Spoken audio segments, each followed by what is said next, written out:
Welcome to footballgameplan.com, where football makes sense. I'm Emery Hunt, the czar of the playbook, bring you our 2014 NFL Draft Prospect Rankings video. We're taking a look at the inside linebacker position. We're going to look at my top 10, some small school prospects, as well as some sleepers that you want to keep an eye on. My number one inside linebacker in this year's class is C.J. Mosley out of Alabama, a 6'2", 235-pound senior. Plays a lot like Navarro Bowman of the San Francisco 49ers. He has excellent football IQ. He can cover very well for a linebacker. He's a very sound tackler, and he's also versatile. I believe he can play any linebacker position in any defense. Now, he waits a lot rather than attacks. You want to see him get a little bit more aggressive in that aspect, and he does have a questionable injury history, but overall his skill set and what he has been able to do over the course of 4 seasons, there's a lot to like about Mosley's game, and is definitely worthy of a first-round grade. I'm a big fan of Carlos Fields out of Winston-Salem State. Here's a guy at 6'3", 228 pounds. Don't let the size fool you. He can play on the inside. He's explosive. He has great instincts, and he also excels on both ends of defense, and he's technically sound, quite possibly the most technically sound linebacker in this year's draft class. Now, he's inconsistent in taking on lead blockers. You want to see him get a little bit more physical, a little bit more aggressive in that aspect of his game. But when you look for a comparison, look no further than Jonathan Vilma, formerly of the New Orleans Saints. I think Carlos Fields definitely plays at a first-round level. Nothing really separates him from C.J. Mosley coming out of Alabama. Another very impressive inside linebacker prospect is Chris Borland out of Wisconsin, 5'11", 245 pounds. He has superb closing speed. He's productive. He has good pop upon contact. Now, he struggles to consistently get off blocks, and he's a little bit stiff athletically. You want to see a guy that plays a little bit more fluid and also able to get off blocks better at the next level. But overall, you have to like his skill set. He can play every linebacker position, in my opinion, as well, and reminds me a lot of London Fletcher, formerly of the Washington Redskins. Western Kentucky's inside linebacker Andrew Jackson checks in as my number 4 rated backer in this year's draft class. He plays downhill. He's very good versus the run and is an explosive tackler, and also has been very productive over the course of his career. Now, his over-aggressiveness at times leads to him over-pursuing the ball carrier. He also has average change of direction skills.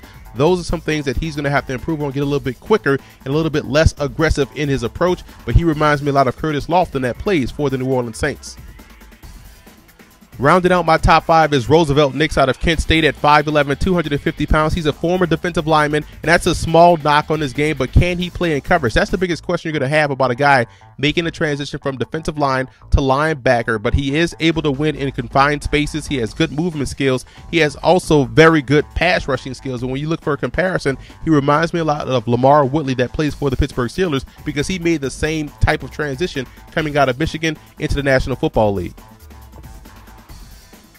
Preston Brown out of Louisville is a very good open field tackler. He takes great angles to the football and runs well for a guy at 260 pounds. He's also 6'1" and plays a lot like Daniel Ellerbe for the Miami Dolphins. He also plays high at times and has to do a better job of taking on blockers and disengaging from blockers as well. If he can get those 2 things under wraps, the sky's the limit. I think he has the most upside of any linebacker prospect in this year's draft class.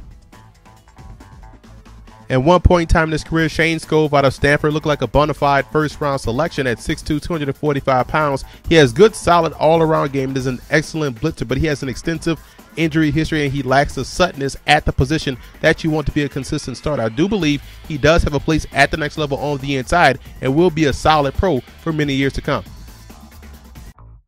Yawin Smallwood out of UConn is an early entry prospect at 6'3", 236 pounds. Plays a lot like Nigel Bradham of the Buffalo Bills. He's a sure tackler, great run fits, and also shows good range from sideline to sideline. Now, his feet are a little heavy at times, and his balance is off because of that, and he tends to play blind. So these are 3 crucial elements of his game that he's going to have to improve on. I think he would have been better suited to go back to Stores for his senior season, but now he's in the draft, and I think he does have a place at the next level, but not as a first, second, or top-tier prospect. I think right now he's more of a 5th-round type of guy, but definitely a lot to work with moving forward.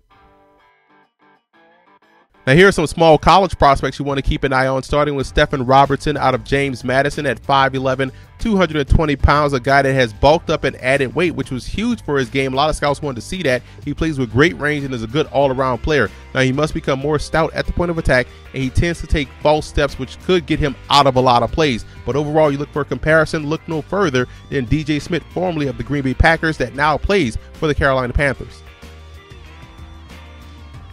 Keeton Sticker out of Henderson State is one of my favorite prospects in this year's draft class. He's 6 feet, 240 pounds, also played some fullback for the Reddies throughout the course of his career, has 14 rushing touchdowns this season from a short yardage goal line aspect. Now, he's a great box backer. He plays with leverage and technique, and he's a thumper. When he hits you, you go down. Now, he's adequate with his quickness, and he also has tight hips, and he plays a lot like Jasper Brinkley of the Arizona Cardinals, but I do believe Sticker definitely has a bright future at the pro level. Waylon Hubert out of Southeastern Louisiana had a very productive career for the Lions after transferring from Texas Tech. He's 6'1", 250 pounds, and his football awareness is off the charts. He's a big-time tackler with a lot of pop upon contact, and also has the anticipatory skills you want from an inside backer, whether it's a middle backer in a 4-3 or an inside backer in a 3-4. He's not overly quick, and he has adequate change of direction skills. You want to see him get a little bit more quicker, maybe drop about 10 to 15 pounds. I think that would help him in that aspect. But overall, I love his game. Reminds me a lot of David Harris that plays for the New York Jets. One of the most productive linebackers in all of college football has been Nate Dreiling out of Pittsburgh State at 6'3", 236 pounds, plays a lot like Mike Muhammad of the Houston Texans. He has tremendous range. Football IQ is off the charts. He's versatile. He can play inside or outside. He's a very sound tackler. Now, he can take false steps at times, and he's not overly explosive. Those are some things you want to see him get a little bit better at the next level. I think he does have a future as a pro, whether it be in the NFL or in the CFL. I think he has that tremendous range that teams look for. There's a lot to like about Nate Dreiling out of Pittsburgh State. Now, here are my final 2014 NFL Draft prospect rankings for the inside linebackers, and as you can see, they are color-coded by round grade. C.J. Mosley and Carlos Fields are the only two first-round graded prospects in this year's draft class. Chris Borland and Andrew Jackson are the third. I have no second-round picks, but there's still a lot of good talent in this draft class for the inside backers. Not a lot of guys that you would consider pro-type players, but definitely a lot that you want to keep an eye on, like Greg Blair out of Cincinnati, Max Bolo, a very productive player out of Michigan State, Jack Tyler out of Virginia Tech, and even D.D. Lattimore out of South Florida. Still, again, a lot of good, impressive inside linebackers in this draft class, so you can't go wrong whether you take two in the first round or even down in round 6 or 7.